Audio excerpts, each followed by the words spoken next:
everyone. Hello. Please keep eating, but also please stare at me again. Yo! All right. Please keep eating, but it is now my duty and my honor to introduce our lunch panel, which is going to be chaired by Bob Maranto, and I'll hand the stage over to him. Thank you. See, I think my mic is working. I don't know. I'm a simple soul, confused about these things. Let me give a shout out to Eric Warren first off. I am the editor of the Journal of School Choice. Eric is our wonderful book review editor. And I believe you have a bunch of books for people to review, right? That I don't want to take home. Yeah. Want to briefly mention what they are? Too many. I have two on teachers. I have one on COVID, and I have one on something else that I can't currently remember, but you're going to love it. So wow. grab Eric after this. There's actually a young lady from Spain. I cannot remember her name, but I just took her book. We're going to try to review it. I'm Bob Maranto with the University of Arkansas. I think I've just mentioned I edit the Journal of School Choice. Please do talk to me about anything you might want to submit. I'm here the whole time, glad to chat about that. I am also, of course, as part of the University of Arkansas, and we have Patrick Wolf, our until recently department chair over there, Harry Petrinos, Albert Sheng, a couple of other faculty around. We have quite a few alumni around. I would love to talk all day, any of us would love to talk all day about our 5th ranked education policy PhD program. So if any of you or people you know might be interested, unfortunately the closing date just ended for that. But for next year, we will have another class, and I'd love to chat about that. I will, and I have our brochures here, I'll put them out somewhere. Before I introduce this amazing panel, and it is amazing, I think it'll keep people awake even after lunch, I will briefly mention something about me that I don't think I've told anybody, which is I was raised in Baltimore back in the 70s, 60s, 70s, and I did awful place. It's kind of the friendliness of New York and the sophistication of West Virginia. But my family had a business in the ghetto in Baltimore for over a century, an industrial bakery, and so like all Sicilian American males, I had to work there from the time I was 13, which taught me a lot. And one thing it taught me, the workforce was all either Sicilian or African American, and mostly local folks from the community. And I learned a lot about equity in particular, and the two things that really struck me were if I had been probably African American in Baltimore, there's a good chance I'd be dead. And the two reasons why, the two biggest reasons the state could do something about but doesn't, are policing, which Patrick and I and Dominic and Wilfred Riley, and before that Dominic Bearfield, have ranked the 50 largest police departments in the country. Baltimore's the worst at protecting lives in all kinds of ways. New York is the best. And we could be New York, we just don't want to be. The other thing that struck me was schools. The kids I knew going to Baltimore City schools, even if they had enormous potential, had to pretend they didn't. And those schools did not develop their potential. And I always felt kind of bad about that, so once I became a fancy endowed chair, I started giving enough every year to the Children's Scholarship Fund to support one kid in New York City, and my son is now a programmer with Dell. Dell is a 50-50 match, so my son now supports two kids in New York City public schools, I'm glad to say, and any of us making a decent amount of money could do that. So I just want to put that out there as something that, rather than virtue signaling about equity, those of us with means can actually do some stuff that is kind of neat stuff. But that's enough about me. Let me introduce our amazing panel and then turn it over to them. And they'll each have about 10 minutes, and then we'll have a lot of time for interaction and Q&A. Just to my immediate right, Robert Enlow is someone all of us know. A lot of us probably don't know that he studied theology as an undergrad and then at Oxford University. He was a social worker in Britain for a while. He has edited Milton Friedman's papers, as I recall, and done all kinds of things. And of course, you've run EdChoice for 15 years now? Yeah. Wow, it's amazing, and had an incredible run of success. Denisha Allen is somebody I did not know until just now, but I clearly should have. Denisha is a senior fellow at the American Federation of Children and founder of Black Minds Matter. She served as school choice and youth liaison to the U.S. Secretary of Education, and she's a Florida Tax Credit Scholarship graduate who now sits on the board of Step Up for Students. Her works appeared in Wall Street Journal, Washington Examiner, Education Week, Atlanta Journal-Constitution, among other places. And a lot of that came from being a student in the school choice program in Florida years back. And now you're giving it back. And finally, the father, and still continuing father of School Choice Week, Andrew Campanella. Wow. Who usually... Wait a second. You know something that I don't. Yeah. He usually cannot come to this conference because it's too close to School Choice Week, but because we're only, a half hour from your home, we were able to make it this year. Right. And he has made School Choice Week an institution for 10 years now, CEO of the National School Choice Awareness Foundation, appeared on numerous media outlets, including CNN, Fox Business, and my favorite, C-SPAN. And so with that, I think I start with Robert. You have a bunch of slides about declining trust in institutions. This panel is about trust in institutions and school choice, so want to take it away? Thank you.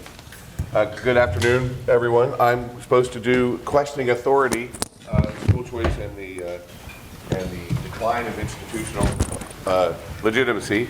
Anyone who knows me knows that I like to question authority. And one of my favorite poems is Dylan Thomas, rage, rage, the dying of the light, right? Do not go gentle into that good night. So my job real quickly is to say, give you how bad the view is of the customers who are in education right now about their view of education, right? And for Andrew's credit, and Denisha's credit, the amount of schools that they're growing are amazing, particularly Denisha. And Andrew, when we started School Choice Week, 14 years or 15 years? This is our 15th year. Wow. So when we were there, I think it was like 300 events we were working on, and now it's thousands, which we'll talk about. But I get to give the school choice grump part of this, right? And then we'll go to the positive side.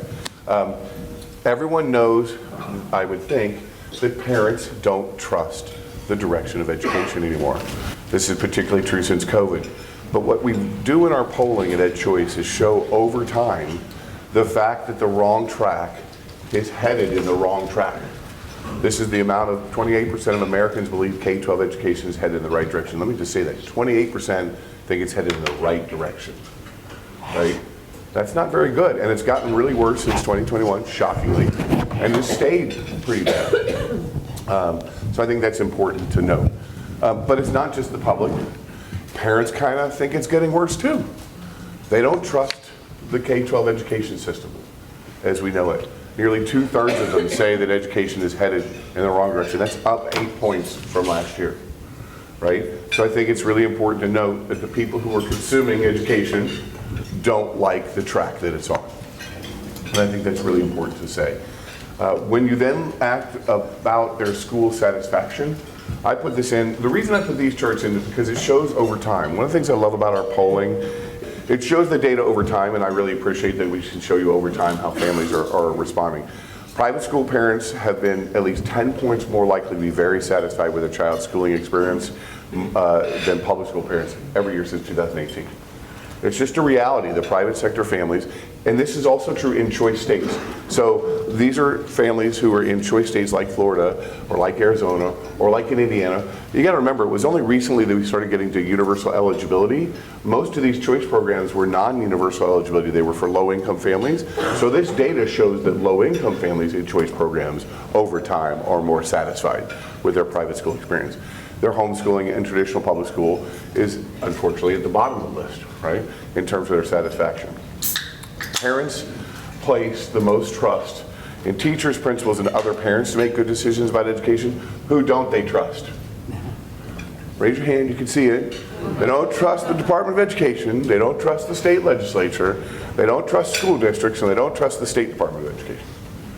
So they don't trust the machinery of government to make the best decisions for them. Right? And whether you like that or not, they trust the folks most close to them. Now, the last two slides, that's the parents. So parents in the public think that K-12 is going the wrong way. They're more satisfied with their options, including low income, and they don't trust the government to make good decisions for them. Now let's talk about the other part of this. What do the people teaching in the schools think? So we here at EdChoice have been doing polling of teachers every year, and the morale is at the lowest it's ever been. Teacher optimism at the end of the school year hit the lowest point in 4 years, right? Only 39%, by the way, we all know this, right? Education stinks. Education in my state's not so bad. Education in my district is great. So there's always that difference, you know.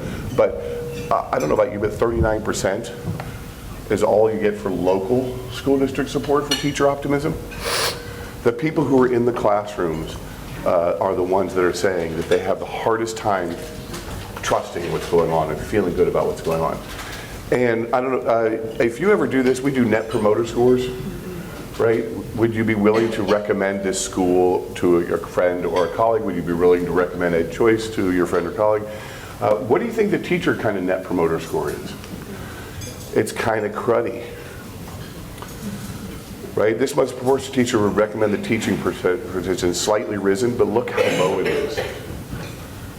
Teachers are not recommending the profession.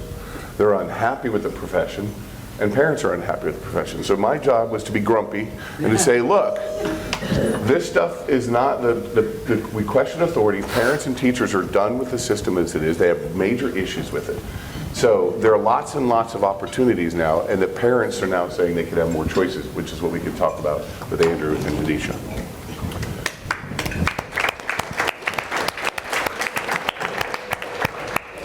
Andrew, I think we'd be going next to the... Sure, sounds good. So do you have a PowerPoint as well? So Denisha will back clean up. All right, so I want to ask for a show of hands. How many of you are parents or grandparents? Okay, and I am not a father. Now, how many of you who are parents have actively chosen a school for your child or gone through the process? Okay, now keep your hands up if you've done that and if the process took you time and it required deliberation and it was a little bit complicated. Okay, not many hands went down. Now you put your hands up. If the brain trust of school choice intelligence in this room agrees, for the most part, that choosing schools for kids is a deeply personal decision and one that is not easy and one that should not be taken lightly, imagine how challenging it can be for a mom or dad who does not know every single thing about school choice like all of you. And so our work at the National School Choice Awareness Foundation, and I'm not here to pitch our work, our research is really geared around what are the barriers that parents face in going through this process, whether it is through open enrollment in choosing a public school inside their zone or outside their zone, going through the process of selecting a charter school and navigating a lottery, finding a magnet school and trying to figure out whether or not your kid would have to take an admissions test or not, accessing an ESA or a tax credit or a voucher or a private scholarship program for private or faith-based education, choosing to homeschool your child and doing so in a way that complies with all the paperwork requirements of your state, and now choosing non-traditional education as your primary path like microschooling. And so what we do is we try to identify the barriers that exist for parents through a combination of public opinion surveying, but also real-time advertising. And in our advertising programs, and we spend about almost a little bit less than $1 million a year on direct-to-parent focused advertising, we find out what messages work the most to get parents to learn more so that they can increase their confidence about choosing schools. And so what I'm going to share with you today is just a few pieces of data from our most recent parent survey and some of the trends that we are seeing. And so what we're seeing in 2025 is that 60% of parents of school-age children told us, and this is on a census-balanced survey of 2,900 moms and dads, that they looked around and considered a different school for at least one of the kids in their household. This is still higher than it was immediately post-pandemic, but things have calmed down a bit from last year, which seemed to be a high watermark with 72%. But if you think about it, nearly 3/4 last year of parents saying they thought about switching schools. How can anyone disagree that this movement has reached true mainstream popularity. If people are thinking about it and they know that these options exist increasingly, that's a good sign for all of our work. In terms of how that breaks down, we are seeing a surge in Black and African American families saying that they are searching this year. Hispanic families right below them this year. We had a statistically valid sample of Asian families and showed that they were right on pace with white families in terms of desire to choose or to look around.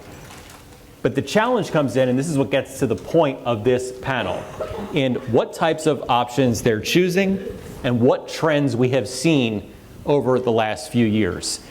And to the point of this panel, trust in institutions, we have seen a significant decline in the number of parents who say that they are looking at traditional public schools in their communities and even outside their communities, even though the percentage of parents who are considering those options remains very high.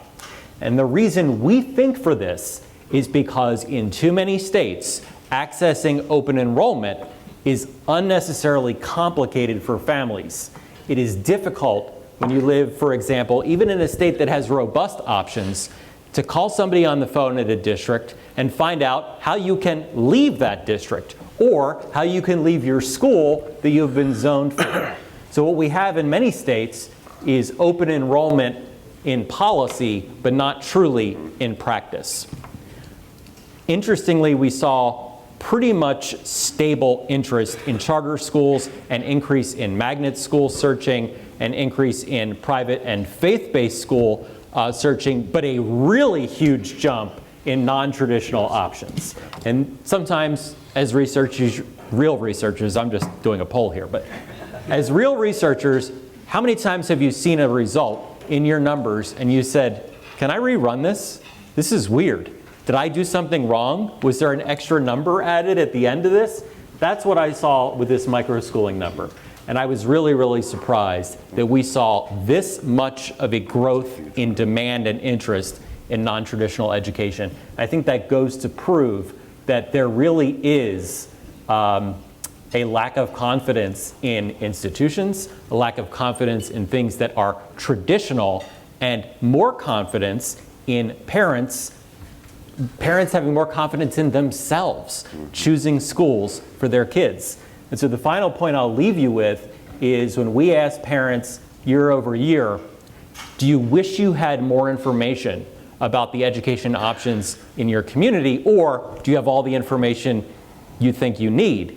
We saw the highest level this year of parents saying, about 50%, that they feel like they have as much information as they need to make a good decision for their kids. So we're seeing not only an increase in options thanks to the work of so many parent advocates all across the country and states, but we are seeing an increase in parent awareness and confidence. And I think when you combine those two things, that's how we really make a lasting difference for children across the country. And so yes, people don't trust institutions anymore, but they trust themselves. That's right.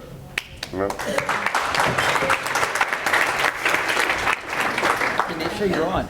Okay, cool. I'm not going to stand up because I don't have slides. But yes, I will say that. I'll do a brief introduction. So I benefited from school choice right here in the state, and it changed my life. I failed the third grade twice because I couldn't read, and this movement really thrust me into the field that I am in now. And a lot of the experiences that I've had personally, and then getting to know wonderful people in this movement brought me to lead and operate Black Minds Matter, which is the project I run at the American Federation for Children. But when I saw the title of this program, I said, oh man, we're getting spicy. Because yes, I agree, like we, especially Black people, don't trust the government, and that's been kind of a thing like since the beginning of time coming into this country. And so I was like, yeah, no, there is a lack of trust in institutions. And then when you insert education, African Americans have been fighting to educate themselves, educate their kids, since slavery time, often at the cost of their lives. And to now, during COVID, have the largest demographic increase in the homeschooling, you know, during COVID, it just shows, you know, to your point that yes, Black people in particular want to have autonomy and control over what their kids are learning. And so I think there is just a big mistrust, but we already knew that. And for school choice, you know, we talk about, you know, how are we, you know, helping in this? I think, to your point, like, it gives us an outlet. You know, now there's not just, oh, I don't trust the government. You know, we have all these conservative libertarians, and we're kind of all libertarians since we're like, blow up the government anyway, and let's have school choice, you know. And so I think that now, since we have just a robust system of choice, especially in this state, we can give parents a little bit more trust in themselves. I do think that I do have a caution. I don't know, since I've been in this movement for a while, and I'm not that old. Somebody made reference to my age. Anyway, but since I have been in this for a while, I do think that, you know, even us sometimes, we can pitch our movement, pitch school choice in such a way that we get parents' hopes up, you know, and hopes up too much. And we say, you can have all of space and more. We'll give you the galaxy. And then we're bound by legislative cycle. We're bound by politicians. And then sometimes that doesn't happen. And we can run the risk of losing trust in parents. And so we don't want to have them mistrust us. That's going to give them freedom and true freedom. And that's something that we've also seen in minority, vulnerable communities where they are saying, you know, the teachers union, they love to, you know, paint our movement as the scapegoat. That's, oh, they're the racists, you know, this is a racist program, and they're not actually for parents. You know, these big politicians and big billionaires are trying to come and take your money. And it's like, wait, what? No. So we want to maintain, I would also say, maintain trust and legitimacy in our programs by making sure that parents have, you know, all the information, making sure parents have the knowledge of this is what a legislative cycle is actually like. This is what we want for you, but it might not happen this time around, and that's okay. We want to keep fighting and keep advocating. And so, like, yeah, of course, government, we don't trust the government. Like, I think there's still, you know, we even have right now where there's a major federal bill that's, you know, been out since Secretary DeVos, and we're fighting to get that passed during this next Trump administration. And going to parents, educating them, and being level-headed about the expectation of even this federal bill that we might be able to pass to give more and more parents opportunities for education freedom. So I think, yes, we don't trust the government, but we also need to maintain trust in our movement. Can I add to that? Because I think that's one reason why I support ESAs and microschools so much. And obviously I support vouchers and all the others, but direct tax credits. One of the things that ESAs, microschools, and direct tax credits are doing, unlike the voucher movement, direct voucher movement, is it's creating a sense of ownership that's different, right? Look, the argument here is we want to create a diverse system of educational owners, not a bunch of new schools, right? Only a set of new schools. And the ownership of existing institutions are not reflective of the community very often. And so ESAs and microschools and the ability to have direct tax credits can create that ownership conversation. In Indiana, we started a year and a half ago just with a small micro grant program of like 50,000, well, it was 100,000. We only spent 50, right? To try and start some micro schools, particularly in urban communities. We found 6, they're now 69. Wow. Right? And we helped 20 grow. And they're reflective of their institutions and their communities because they have the power and freedom to have the space to grow on their own. Will they all be successful? God, I don't know. But it's not for us to put our thumb on the scale and say, we think these are the best or those are the best. Yeah. We can learn that over time if we provide information and data, but we have to allow ownership to happen, right? And so that's one of the reasons I think what you're doing and what we're talking about ESAs and tax credits are so important. Can I just jump in on something? Another thing, and this is to add to your cautionary tale that I thought was fantastic. The cautionary tale, I think, for our movement is if you have parents who are frustrated with bureaucracy, which parents are telling us all the time, we need to make darn well sure that the this is programs up, we yeah. are enacting and implementing are well implemented and explained to parents, because if there's too much bureaucracy and too much process friction, parents will rebel against the programs that we pass as well. Correct. For example, Louisiana's voucher program saw a decline in the number of students in it over time. Right? It didn't see an increase because it became a real pain to apply for. And the entrepreneurs, because Right. they are the teachers to your, they are now the teachers that's recommending the programs to their friends and families, and parents are taking advantage of them. The micro school leaders that we've seen like grow substantially, they were the teacher, in the program. And it's so cool now to see, and now this word of mouth is letting people know about choice programs, which is, taking a little bit of work off of our back. And we have at Black Minds Matter a directory of over 500 black founded schools. And I see Nicole here, and she runs the National Micro School, Black Micro School Leaders. There are so many people who are now taking advantage and starting these programs because they can. And there's an element of demand and trust. But this is why we this is why we need to take this policy conversation really seriously, right? Because we hear there's a cautionary note about trusting parents, making sure we give programs that trust them, and yet we're passing policies that make it harder often. Like, we're going to go, in my opinion, on ESAs this year, we're going to go backwards in the design. We're watching Florida and Arizona, the ones with the most challenging situations, actually go towards a more unregulated market system, go to more risk-based auditing. That's not what's going to happen in Texas. That's not what's going to happen in other states. And so we have to take seriously this cautionary note, because we're going to create these policies that are going to make it harder for families to get in. And that's not a good idea. I was just going to tease Denisha. You mean educators are starting schools and they don't have assistant superintendents and curriculum directors and superintendents and school boards and central office bureaucrats and hundreds of other people to tell teachers to teach, right?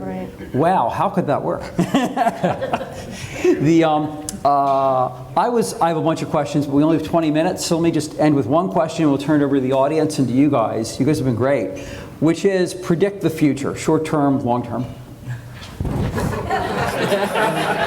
I'll do what Milton Friedman said when he was someone asked him to predict the market when I was with Milton once. He goes, "Can you predict what's coming in the market?" He goes, "It's going to go up, it's going to go down, it's going to go up, it's going to go down." Right. What's the future of school choice? It's going to go up, it's going to go down, it's going to go, it's going to go. It's mostly going to go up. Yes, but only if we stay true to our principled commitment to free markets and parents. Right? If we don't stay true to those things, then there's a real caution. Right? So my two predictions for the short term are, we're going to continue to see strong demand for choice among parents.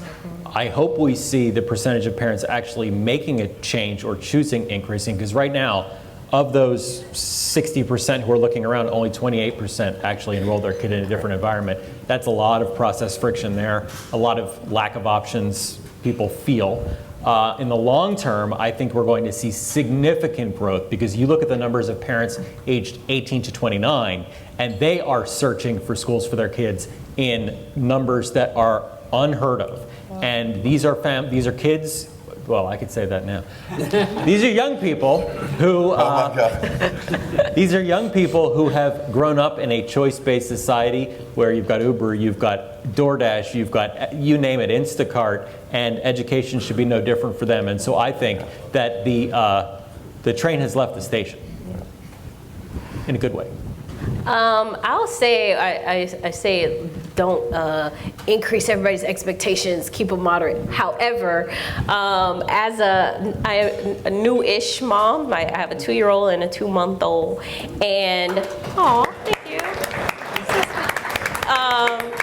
I really want to see compulsory education blow up. I feel like it is so frustrating to now have my son who's in a Montessori school, and then I have my baby has a late birthday, and I already know what the system is like. Oh no, until they're 5 they can't enroll in school or get any type. It's like, what in the world? So we just need to blow up compulsory education and just have everything streamlined from birth to college.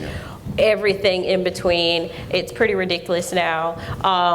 And as a new mom, I'm like, that's the new project. How can we blow this thing up? And I think that's going to happen. I agree. Yes, I think that's clap, gonna because I need happen. y'all's help. Clap. But, so Denisha, that's going to happen in so many ways. So like, you know, I grew up watching the 80s, the Mr. T and Rocky, when he said, what's your prediction? Pain, right? Yeah. What's your prediction for school choice? It's going to be chaos and growth. Right? The reality is the young kids want a lot more things that are different. We are having a birth dearth. There's money going away from the system. There's going to be some just inherent chaos that's going to cause a lot of unsettledness, and that's okay, as long as we meet that with the meeting parents where they want to grow, and they're going to grow. They're going to do it themselves, and they are. So there's going to be this massive opportunity for growth and this massive unsettled environment. I remember like my mom, she would look at the little kids that were like just being born, and she's like, oh, these babies are so different. How are they lifting their heads and they were just born? How are their eyes open and they were just born? That's how it is. And so we really have to like push all of these five, like they're capable of learning at 2 and 3. Like the amount of things that these kids can like absorb, I'm seeing it firsthand, literally. But yeah, it's time. I will jump in and say that I think this is on. It's right here. Is it? Not that. Oh, yeah, okay. All right, one of these things. You know, I'm a professor, I didn't know this stuff. I did a lot of work on Arizona charter schools years back, and I made a bet with my collaborator, Scott Milliman, back in 2009. I said, you know, the charters are great, but the districts are responding, and I think the charters, we're going to cap at about 12%. Last I checked, it was about 21%, and when you consider also the Arizona folks going across districts for enrollment, ESAs, all that, it's said to be something like half, I think is what Matt Ladner said a while back. That's incredible, and I think that could be, Arizona could be the country only about 20 years ahead of the rest of us, would be my speculation. But let me turn it over to any final words, or I'll turn it over to the audience. Who would like to ask questions? And Drew, want to take a run? He's got the big thing. Don't throw it. Yeah. Please identify yourself. Oh, that's so cool. It's a mic too. Let me turn this off. Denisha, you were mentioning about building. Drew. That's what I Here. want to do. Denisha, you were mentioning about building trust with the schools on this more micro level. Andrew, has your polling addressed how the parents are doing their research? How are they gathering the information to prevent a bait and switch? And how can we help parents know where to get the real information from? Great question. We've asked those questions in the past in our surveys, and it's really a hodgepodge of information. Parents go to, unfortunately, and I say unfortunately, to their State Department of Education websites, which is like time traveling back to the late 90s, and very unfortunate, to their school district websites, and those are really the top two, and then everything else is below it. So honestly, and then they talk to other people. So what I want out there, and I would love to see, is every organization that cares about school choice increase the amount of parent navigation stuff out there. It's work that we do, it's work that EdChoice does, but guess what? The more the merrier. We need more groups and more organizations doing it, because nobody has a monopoly on good information. And AI is truly taking over in terms of your search results. You go on Google, you search for something, AI gives you an answer. The more that we provide information into the world that will be accurate and help families, the more it makes its way into AI so that it can give parents accurate information. Hopefully that's a good answer, but we'll see. Our stuff has looked very clearly. Like people are getting it from each other, they're getting it from their neighborhoods, but they're also getting it from school, like the websites, the State Department websites. So it's not a great set of Well, and I information. think sometimes the schools have a beautiful website, and that might translate to a parent that this is a great school. Correct. And it may or may not, of course. And so I'm just curious, like, what are we doing to help parents get accurate information about building that trust with the school? Because Oh yeah, I see what you're saying. I see the question is that is marketing going to supplant quality in terms of parent choice decisions. There's a book about this that I helped with. It's called How to Choose a School for Your Child. You should check that out. And it talks about how you can make I think parents really need to make it about themselves and their kids and what they need and want, and ask lots of questions and do tours, and don't be swayed by what other people tell you and by what a school tells you at face value without asking questions. Because some of the work we do is trying to train parents or help them to do that. Thank you. Denisha, anyone else? No, I agree. His book is great because it has the questionnaire in there. Yep. And I would say, as Mike Petrilli said a long time back, if they don't let you in the school, that's a really bad sign. And I would also say, as Lisa Keegan, your mentor, said some years back, she said that personal knowledge is often a lot more accurate than official knowledge. And if you know people who you more or less trust who maybe want the same kind of education you want, because different people want totally different things. I mean, a lot of people in my neighborhood say, great football team, it's a great school. My wife and I have a somewhat different view. I think get people who you trust and talk to them directly. I would trust them a lot more than websites, marketing, anything else. And sometimes they'll be wrong. Okay. One more thing, as Patrick gets ready to speak, his data has found, look, once parents have a choice, they go in there because, hey, I think it's a good school. Like 5 years later, like, give me the dang test scores. Right? And so there's this savviness that's built up over time. You've seen this in Florida that's gone from basically 78% of the original ESA was on private school tuition only to now only 58% some of our last data. So Dad has more than that. So parents are customizing and savvy over time and getting information. So Robert, I thought the most eye-popping statistic of many interesting statistics that were presented here was the cratering of support for the teaching profession by private school teachers in the last 18 months. What do you think is behind that? I think everyone is frustrated in the teaching profession, and this is why you're seeing, I don't know, my team will know more about that, but my sense is it's consistent with what's going on in traditional public schools. The structures of the systems are not responding effectively to the parent needs, which is why we're seeing so many teachers start independent type schools, micro schools in the black communities or their own. So there's just and you got to remember, not in my home state in Indiana, most of the teachers in the private schools came from public schools. So there's a mindset shift that I think is happening, and you're seeing that in all school types. So I don't know if I have a perfect answer for that, but I think there's definitely a mindset problem. Good. Tim, you want to? Sure. Or hold on. No, go ahead. Oh, I'm sorry. I'd like to just press a little bit more on that. When I saw the teacher survey in, I think it started in June 22, and in March 23, the answers were almost as positive or whatever as they were back in June of 22. But then the last three surveys, they cratered. Yep. And so, I mean, it's actually rather sudden. I mean, this is why Paul DePerna exists in my office, right? So he knows this. But my guess is what's happened is it's cumulative. It's sort of, you know, you reach this tipping point of people saying, I'm done, and now I'm really done, right? They keep faltering along with the system until they say, I'm just done with it. I think people, teachers included, in my district, they expected that post-COVID we would come back. And in some ways we never have.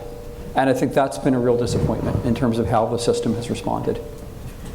And I say this with no joy, you know, I do not hate my local public schools, but it is what it is. Yeah, Tim.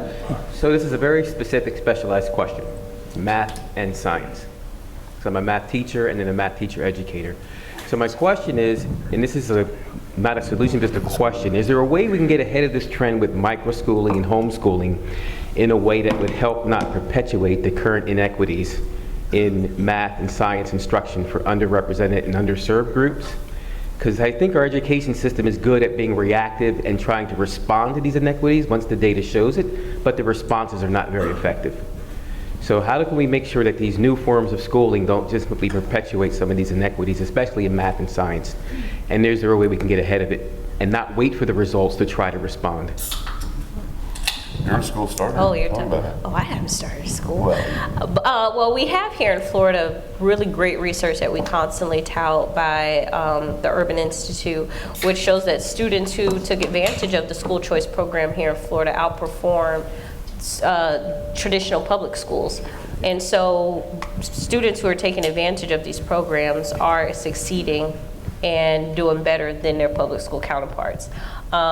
If we include homeschooling, homeschoolers have traditionally outperformed traditional public school students, before we had, this great system of ESAs to now create micro schools. And so I think, yeah, we have that already baked in.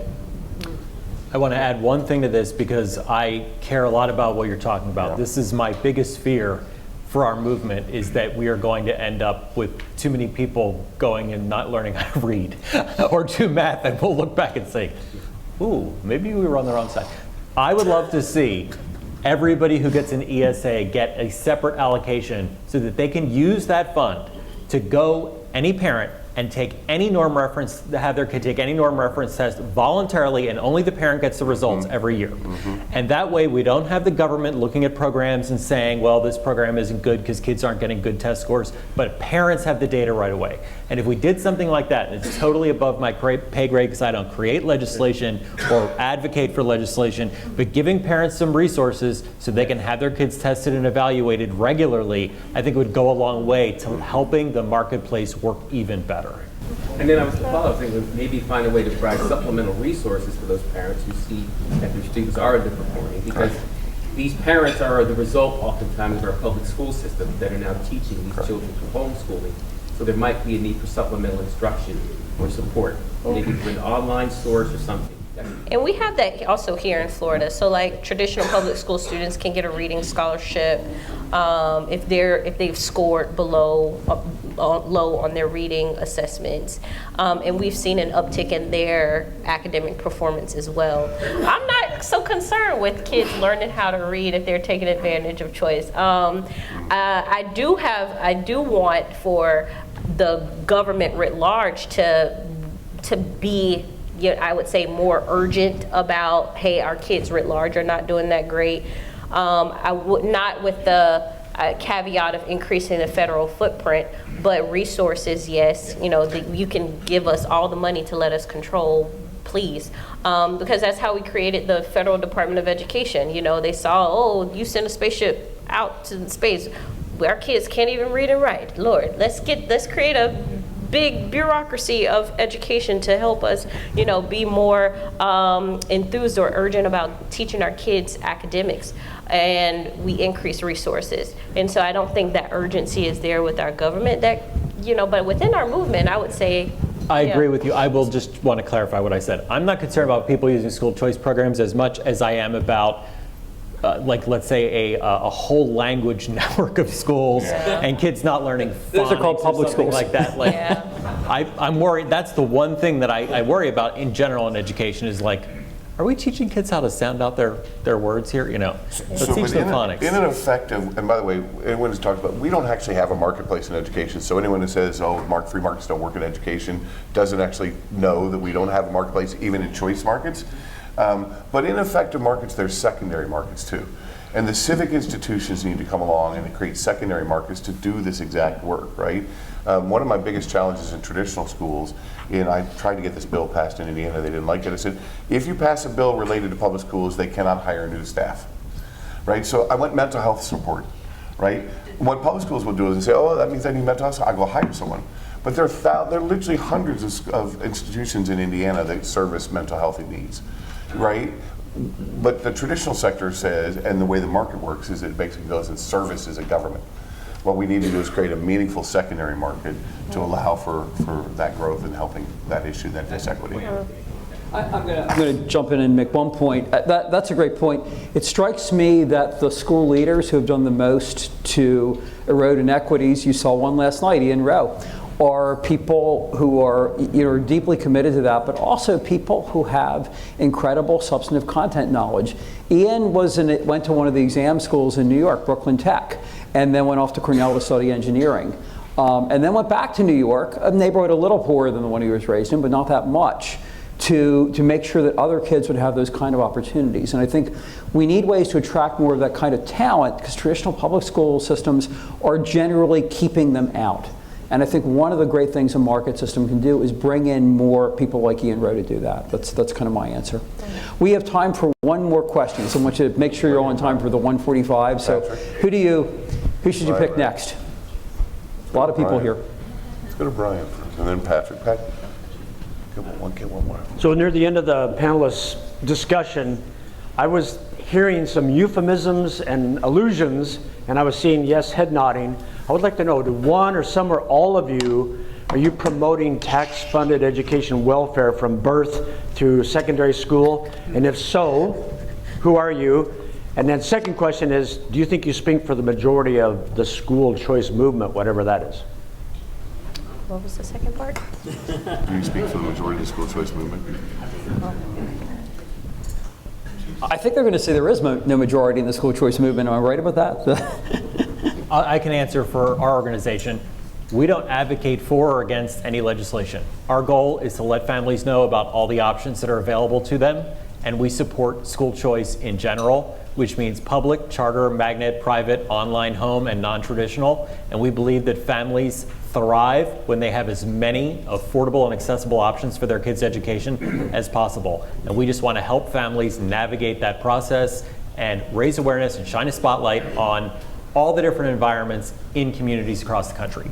And so in terms of tax-funded welfare, I am not sure I understand, but I will say that I want every kid in this country, no matter how much money their parents make, where they were born, what language they speak, where they came from, to be able to pursue their own American dreams and live up. I'm sorry? My question personal. My personal view? My personal view is just what I said. My personal view is I want every kid in this country to get the best possible education, regardless of where they came from, how much money their parents earn, what language they speak, no matter what. I think it is an obligation that we have to build good citizens in this country. I believe we have a moral obligation to ensure that we get the families to be truly in charge of their K-12 education so that we can ultimately get to what Milton Friedman wanted, which is a system where every parent's taking care of their own kids, right? Now, getting from here to there is a messy process, and so we at EdChoice support the idea of families having the freedom to control the education dollars that are already set aside for their kids in their own way through tax credits and ESAs.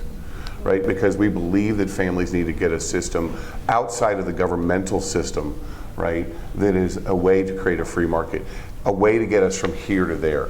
Here's where we are. 1 million kids, I mean, we didn't talk about this yesterday. 1 million kids, 1,000,001 kids have dropped out every year since I started working in 1996.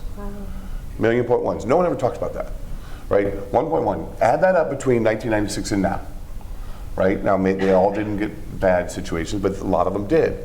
What does that mean for our society as a whole? We have a moral obligation to try and create a more free system and a free enterprise system for families, because we know what we do, kids learn more, society gets better, public schools get better, and that's the goal. Ultimately, everyone gets better. We have a successful life and a stronger society. Ultimately, the goal is to give parents the ability to have agency and power of their own dollars so that they don't need any government dollars. But when we come about tax-funded welfare, we can have this conversation on a personal level all the time. Which kind of welfare you're okay with? I assume you're not ever going to take Medicaid. Right? I assume you're never going to take. So when we have a conversation about what tax-funded welfare is, we have to talk as a society, because we've created a collective good in education and we've tried to run it through collectivism. Right? And we can never get to a collective good in education until we get back to a pluralistic society where individuals are in control. And the only way we can do that is separate the government financing of education from the government running of schools. So I think I understand your question. So I will say for the second part of do we speak for all of the school choice movement? Was that what you, no. I'm going to say we want to give parents all the resources that they can and that they're entitled to so that they can go make all of the decisions for themselves. So I am a bully pulpit and a microphone for all of these many different types of people to do just that. And as much as I can advocate and be an advocate and a voice for that, I most definitely will. And that same benefit was given to me. And so I am really just very grateful and returning that gratitude. For the first part I would say, yes and no. You know, we already have a smorgasbord of welfare programs, voluntary pre-K, where the government will pay for your kid to go to, when they're 4 years old, to go to school. okay, why are you going to give me money for daycare, a daycare voucher, and then voluntary pre-K, and then when a kid hits 5 years old, you know, cut it off and say, oh, they have to go to this public school, and the money is tied to the public school system. Oh, but then when they get to college, they can take a Pell Grant from the federal government and go to any traditional school or public school or private, whatever, virtual school that they want. I say blow it all up, just give parents their money and let them do what they want for their kid from 0 to 25, whenever they grow, whatever, I don't care.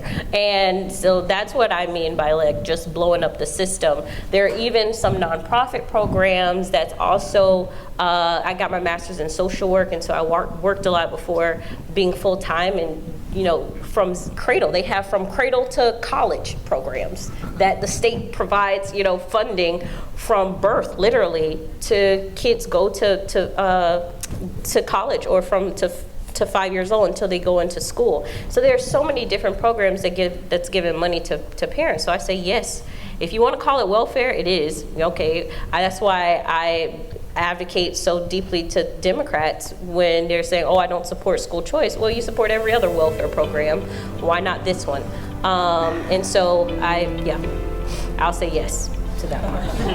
I think she wins the award for the most direct answer.